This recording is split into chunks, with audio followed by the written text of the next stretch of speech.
What was going on today is the National Front was meeting at the Cenotaph, which is one of New Zealand's memorials to the First World War. So the National Front tends to meet there once a year on what they call Flag Day. And Flag Day is basically a commemoration of the Victory in Europe Day. So that's the reason why they're there about this time of the year. So they go down there. There's a very small number of members of National Front. Many of them are linked explicitly to violent criminal histories, to violent acts against refugee and migrant communities here in Aotearoa. About a decade ago, they had a much stronger presence and they were undertaking acts of vandalism against Jewish cemeteries, acts of violence against the Somali community here in Wellington. But fortunately, their numbers have completely fallen off.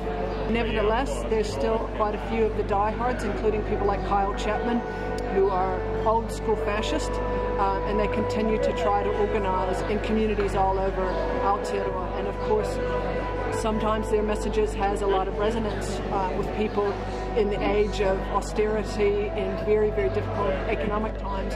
Those kinds of messages, simplistic answers to really difficult problems, resonate with a certain group of people, but they don't have very much of a following in New Zealand.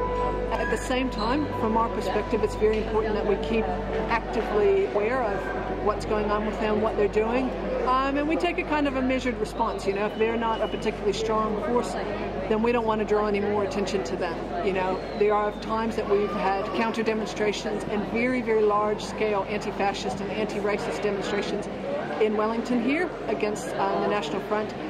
But that depends a little bit on where things are at in the wider community and where people's feelings are at. So for us, it is certainly something to be aware of, but something, you know, the institutional racism that is so prevalent everywhere in the world is very prevalent here in Aotearoa and New Zealand as well. So we don't want to overemphasize the effect of the fascist when actually we have a right-wing racist government who goes about quite legally carrying out those kinds of policies anyway. So that's sort of where things are at, and yeah, this is the usual time of year for Flag Day. So.